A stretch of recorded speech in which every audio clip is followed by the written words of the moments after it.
Once you have your elephant drawn with pencil, then you're going to trace over it with your crayon, going over all your lines, just to make sure that when you paint it, the paint stays inside of your lines.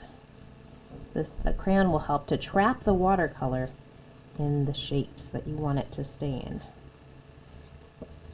So I got all of my elephant trace. I gotta go slowly so I stay over the lines. If I do it too fast, then I kind of get off the lines. Did you notice that?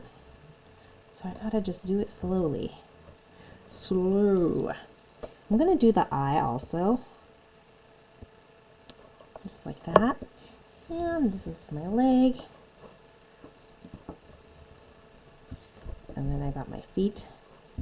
And then I'm going to do a mandala, which is like a circular design on his head. I'm going to switch colors. And I'm going to do lots of different patterns. Maybe some patterns you can't really see that well because I'm using white. And I'm going to try to make it as colorful as I can.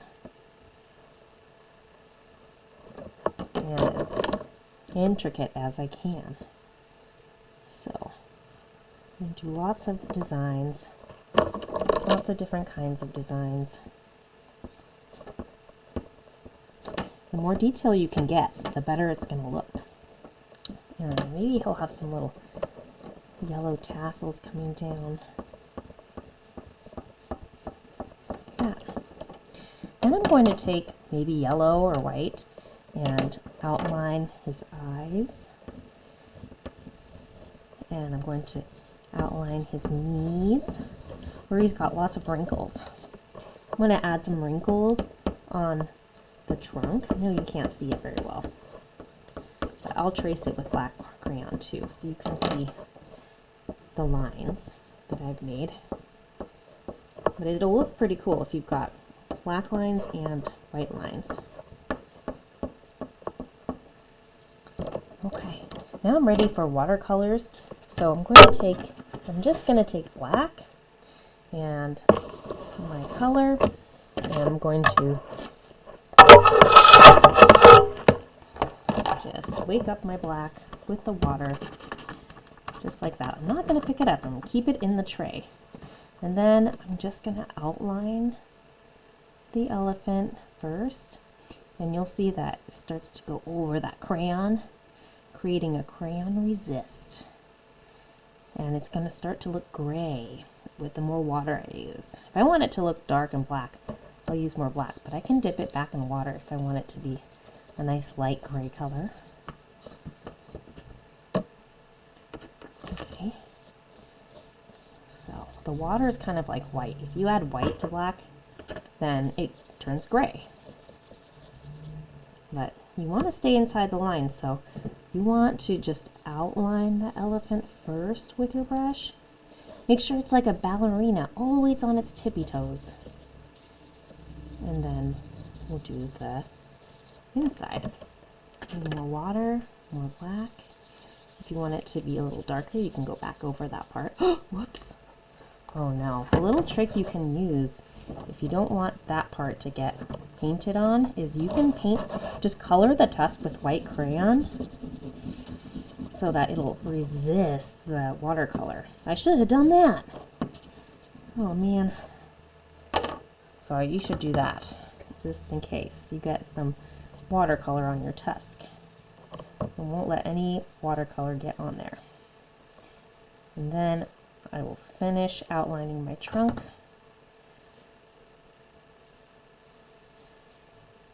All the way, but we're not going to paint the outside. We're not going to paint the background. We're only painting inside the elephant. Just like that. All the way to the edges.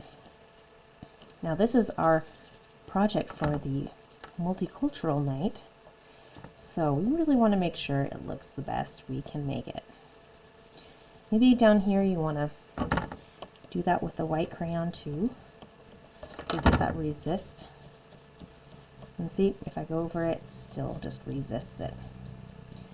Right, we're not going to use watercolor for the background.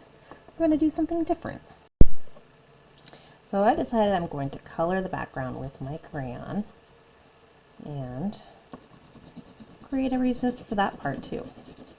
So first I'm outlining the elephant.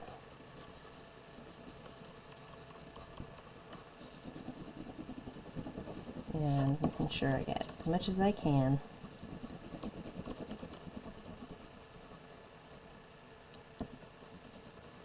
Maybe you want to add some details to your background. Maybe there's a forest or a jungle behind your elephant. Maybe your elephant lives outside. Maybe he lives in a circus. Maybe you want to add some details around him if you have room. But I'm going to keep it kind of simple around my elephant.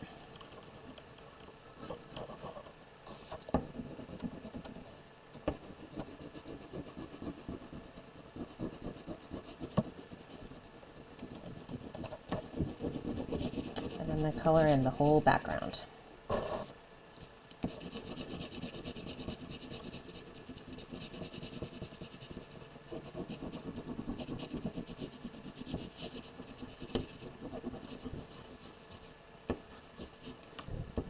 Get up here, get all around the elephant.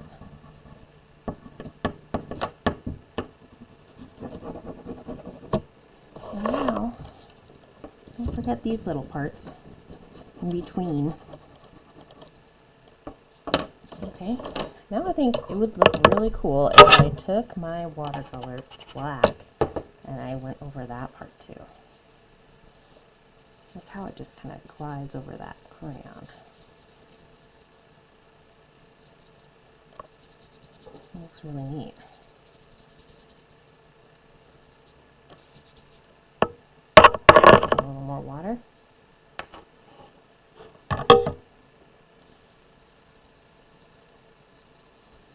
And then that way, if I watercolor outside my elephant,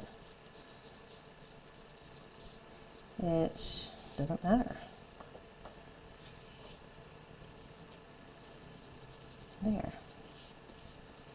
Wow, that looks really cool. Now, if you want to add a little touch